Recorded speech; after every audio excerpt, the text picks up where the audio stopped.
파리올림픽에서 우리 선수단의 초반 기세가 하늘을 찌르고 있습니다. 당초 목표였던 금메달 5개를 일찌감치 달성하면서 선수단은 신나고 흥겹고 즐거운 분위기입니다. 이기흥 대한체육회장은 파리 현지에서 BBS 특별 취재팀과 진행한 단독 인터뷰를 통해 대표팀의 전략과 최종 성적 전망 등을 밝혔습니다. 수원 복령사 여성 단기출가학교에서 여성 제가불자들이 수계를 받고 참된 불제자로 거듭났습니다. 남양주 지역 대표 문화축제로 자리 잡은 봉선사 연고축제가 올해로 22회째를 맞은 가운데 지난 주말 성황리에 열렸습니다. 축제 기간 중에 음악회 외에 다양한 체험 프로그램도 마련돼 관람객들의 뜨거운 호응을 받았습니다. 조계종 제16교구 본사 고운사 차기주지 후보에 현주지 드문 스님이 단독 입후보했습니다. 여러분 안녕하십니까? 7월 31일 수요일 BBS 뉴스입니다. 비군이 승가교육 도량인 수원 복령사에서 단기 출가에 나선 여성 제가불자들이 수계를 받고 참된 불제자로 거듭났습니다. 여름 휴가 대신 출가 공동체를 찾아 스님들과 함께 생활하며 부처님 품에 안긴 불자들을 박준상 기자가 만나고 왔습니다. 장마가 끝나고 본격적으로 시작된 여름 휴가철. 사찰 안에 주황색 행자복을 입은 여성들이 무릎을 세우고 호계에 합장했습니다. 수원 복령사에서 진행하는 여성 출가학교에 참가한 여성 제가불자들의 수계식 현장. 법석에 앉은 정계사 스님으로부터 3기의계와 5계를 받고 부처님 가르침을 따르는 참된 불제자로서의 삶을 다짐했습니다. 첫째, 산 목숨을 죽이지 말라는 것은 자비로운 마음으로 모든 살아있는 생명을 아끼고 사랑하라는 뜻입니다. 무더위 속 선풍기에 더운 바람만 불어오는 가운데 스님들은 불제자로 거듭나는 단기 출가자들 머리 위로 꽃비를 내리고 따끔한 향불이 몸에 닿는 순간 마른 풀이 불에 닿아 사라지듯 업장을 소멸하고 몸과 마음을 깨끗이 했습니다. 정계사 스님은 법문을 통해 3기의계는 곧 세 분의 멘토라며 어떻게 살아가야 할지 모를 때 나침반처럼 부처님 법에 의지하라고 말했습니다. 특히 5계를 하나하나 쉽게 풀어 설명하면서 세 속에서 살아가는 중에도 당당히 불제자로서 살아갈 것을 강조했습니다. 막 옆에서 권하면 뭐라고 그럴 거예요? 저는 계를 받았습니다. 계를 받아서 저는 불음주기를 받아서 저는 안 돼요. 그렇게 하면 사람들이 막 썰렁해지잖아요. 그러면 막 분위기 깬다고 저 사람은 깨주지 말자 막 이렇게 되면 왕따 당하면 안 되겠잖아요. 그죠? 그럴 때는 지혜롭게 그 자리를 잘 이렇게 같이. 복령사는 지난 1월 1기 여성 출가학교를 진행해 10여 명의 단기 출가자들을 배출했고 이번 2기에선 9명의 단기 출가자들이 스님들과 함께 생활을 하고 있습니다. 특히 2기 여성 출가학교에선 여름 휴가 기간을 이용할 수 있도록 열흘로 출가 기간을 단축해 휴가지 대신 사찰을 찾을 수 있도록 했습니다. 생각보다 휴대폰이나 사람들이랑 부딪혀 가면서 나를 보기보다는 주위 사람들로 나를 보는 그 불교에서 말하는 자아를 많이 형성했다는 걸 알게 됐어요. 근데 있는 그대로의 나를 흘려보내면서 알게 된 게 많고 스님들께서 많이 가르침을 주셔서 덕분에 좀 알게 된 것 같습니다. 짧은 쾌락보다 오랜 치유를 택한 제가불자들의 이번 여름 수련은 부처님 제자로 살아가는 의미를 돌아보겠습니다. 수원 복령사에서 BBS 뉴스 박준상입니다. 100년 만에 돌아온 파리올림픽에 우리 선수단은 48년 만에 가장 적은 규모로 참가하고 있지만 대회 초반부터 잇따라 낭보를 전하고 있습니다. 기대 이상의 성적을 거두며 이번 대회의 당초 목표치였던 금메달 5개를 대회 사흘째 만에 달성했는데요. 현지에 특파된 BBS 정영석 기자가 우리 선수단을 이끌고 있는 이기흥 대한체육회장과 단독 인터뷰를 가졌습니다. 네, 프랑스에서 100년 만에 열린 파리올림픽 대회 중반을 향해 달려가고 있는데요. 한국체육수장인 이기흥 대한체육회 회장과 올림픽 얘기 나눠보도록 하겠습니다. 회장님 안녕하십니까? 예, 안녕하세요. 네, 우선 우리 국민들에게 인사 한 말씀 부탁드리겠습니다. 예, 우리 국민 여러분들께서 많이 성원해주고 계시기 때문에 우리 선수들이 아주 힘을 내서 매 경기 최선을 다해서 잘하고 있습니다. 대단히 감사합니다. 우리 선수단 회장님 출발이 좋습니다. 사격, 펜싱, 양궁 등의 종목에서 금메달이 나왔는데요. 대한체육회 회장으로서도 참 뿌듯하시겠습니다. 그렇습니다. 이제 뭐 하여튼 우리 선수들이 그동안에 정말로 그 힘든 훈련 과정을 겪어왔습니다. 4년 뭐 어떤 경우는 한 10년씩 이렇게 훈련한 친구들이 많이 있는데 나와서 이제 평소에 했던 훈련들의 성과가 좋은 결과로 이렇게 나오고 있기 때문에 저희들은 뭐 아주 기뻐하고 있습니다. 네. 예. 이 선수단 분위기는 어떻습니까? 물론 선수단 분위기도 이제 분위기가 이렇게 되면은 자꾸 더 좋아집니다. 예. 그렇기 때문에 그 분위기가 굉장히 중요하죠. 네. 예. 런던 올림픽 선수 단장 시절부터 올림픽 예. 대회만 7번 정도를 그렇죠. 치른 걸로 알고 있는데 예. 개회식은 어떻게 보셨나요, 회장님? 개회식은 이제 뭐 잘 우리 국민 여러분께서도 아시다시피 파리 조직위에서 준비는 아주 철저하고 많이 한 겁니다. 그런데 이제 불행스럽게도 비가 오고 특히 이제 비가 와서 행사 진행에 많은 그 어려움이 있었고 특히나 이제 저희 입장에서는 국가의 호칭을 잘못 부르는 바람에 아주 굉장히 놀라웠죠, 사실은. 믿을 수 없는 그런 아주 황당한 사안이 벌어진 겁니다. 예, 그렇습니다. 어떻게 일단락이 됐나요? 그날이 이제 저희가 그 개막 중에 8시 45분쯤에 그걸 알았습니다. 알고 이제 저희 스태프들이 선수단에서 조직에 항의를 하고 또 조직위뿐만 아니라 아웃셔도 문서를 송부하고 밤에 이제 12시쯤 해가지고 일단 그 SNS상에 잘못됐다 미안하다 이런 사과를 받고 또 새벽 한 2시쯤 해가지고 뭐 위원장이라든지 바우 위원장이라든지 IOC 다 각 관계 부처에 문서를 이제 송달을 하고 바우 위원장님이 직접 대통령께 사과를 하고 또 사과 성명서를 저희한테도 주고 또 IOC의 이제 홈페이지에 그러한 사과의 내용을 직접 올리도록 하겠다. 이제 3가지를 합의를 하고 그날 1시에 대통령님하고 이제 바우 위원장님하고 저희들이 동석한 가운데서 파리 조직위원장 또 방송사 사장님이 저하고 함께 모여서 대통령하고 1시에 통화를 해서 충분히 그 사과를 하셨습니다. 회장님, 우리 한국은 이제 선수촌과 코리아 하우스, 팀 코리아 파리 플랫폼 이렇게 3곳을 운영하고 있는데 그렇습니다. 특히 팀 코리아 파리 플랫폼을 통해서 우리 선수단의 선전을 좀 많이 도와줬다 이런 평가가 나오고 있어요. 2년 전부터 철저하게 사전 준비를 했어요. 그래도 하여튼 이런 국제 대회에서는 좋은 성과를 내야 되기 때문에 그래서 이제 저희가 그때 준비한 게 현재 답사를 통해서 이 사전 훈련 캠프를 반드시 만들어야 된다. 왜냐면은 이게 시차가 7시간이 납니다. 여기하고 7시간 나면은 일주일 정도의 적응 기간이 필요합니다. 시차 1시간에 하루. 그러니까 일주일이 최소한 필요한 거예요. 이 동안에 훈련을 할 수가 없잖아요. 그러니까 이제 제가 사전 캠프를 먼저 만들어야 된다. 그리고 이 사전 캠프에서는 또 유익한 점이 뭐냐면은 선수촌 빌리지에서 하는 운동은 상대 선수한테 다 노출이 됩니다. 자기 어떤 그 비밀 무기를 비밀 병기라고 아까 뭐 다 노출이 됩니다. 굉장히 그 조심스러운 부분이 있어요. 근데 여기서는 그 노출이 안 되잖아요. 대신 우리는 그거를 습득해 올 수가 있거든. 그래서 영상 분석을 통해서 현지에서도 우리가 거기에 그 적응을 할 수 있는 그런 훈련이 굉장히 유익한 겁니다, 이게. 그러한 체육회 지원을 받아서 우리 선수단 대회 중반 이제 마지막쯤 가면은 어떠한 좀 예상을 하시나요, 결과가?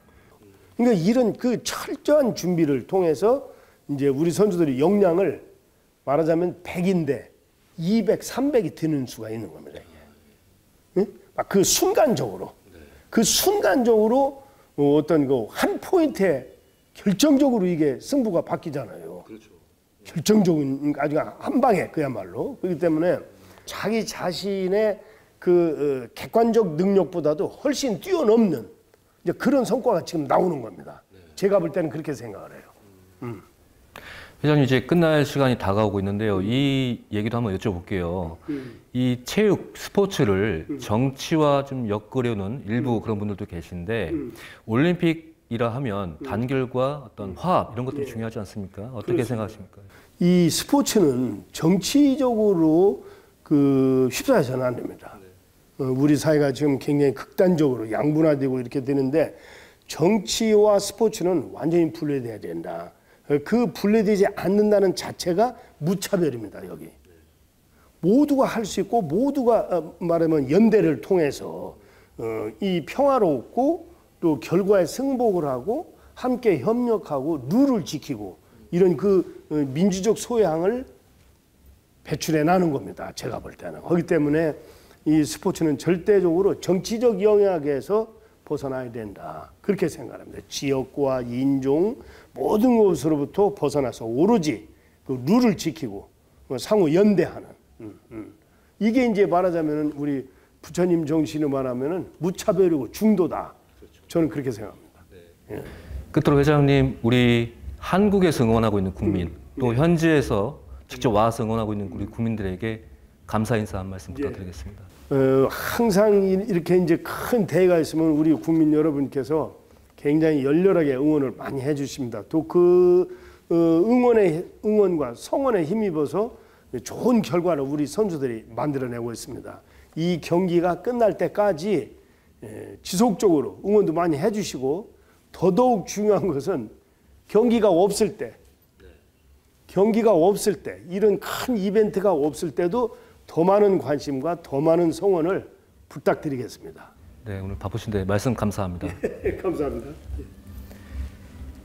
네, 지금까지 우리 한국 선수단의 선전을 위해 그야말로 불철주야 동분서주하고 있는 이기흥 대한체육회장과 만나봤습니다. 불교를 상징하는 꽃, 연꽃의 아름다움이 절정을 이루는 한여름을 맞아 연꽃과 음악, 나눔을 함께하는 축제 한마당이 수도권의 천년고찰에서 펼쳐졌습니다. 불교계를 대표하는 연꽃축제, 남양주 봉선사의 22번째 행복바람이 연꽃축제의 환희로운 현장으로 가보시죠. 전경윤 기자입니다. 아름다운 음악의 선율이 밤하늘에 한가득 울려 퍼집니다. 장맛비가 내리는 궂은 날씨에도 관객들은 노래를 함께 따라 부르고 박수도 치면서 공연 분위기에 흠뻑 빠져듭니다. 상월결사 비보이단의 비보잉 댄스에는 절로 어깨가 들썩여지고 부처님의 가르침을 음악으로 전하는 합창단들의 음성 공양은 깊어가는 여름밤을 아름답게 수놓았습니다. 조계종 제25교구본사 남양주 봉선사의 22번째 행복바람이 연꽃축제가 지난 주말 열린 가운데 축제 하이라이트인 연꽃 음악회가 산사의 여름을 뜨겁게 달궜습니다. 음악회는 마하무용단과 봉선사 소년소녀 합창단의 오프닝 공연으로 시작돼 제1회 행복바람이 연꽃 청소년 음악제 대상 수상자인 광동중학교 학생들의 무대로 이어졌습니다. 국민가요 잃어버린 우산의 가수 우순실과 천년바위의 가수 박정식, 이 시대의 소리꾼 장사익 씨도 무대에 올라 아름다운 음악의 향연을 펼쳤습니다. 연지에 피어난 그리고 봉우리 진 많은 연꽃들이 부처님께서 세상에 가르치고자 하는 전파하고자 하는 자비광명의 부처님 법이 연꽃 하나하나에 숨겨져 피어나는 것이 아닌가 생각합니다. 봉선사 주지 호산 스님은 연꽃축제 개막식 봉행사를 통해 자신은 진흙이 됐으니 사부대중 여러분은 부디 연꽃이 되라는 메시지를 전했습니다. 저는 이제 이렇게 진흙이 되었습니다. 여러분들은 이제 연꽃이 오늘 되시기를 간절히 기도드리면서 오늘 행복한 하루 함께 하시기를 바라겠습니다. 감사합니다.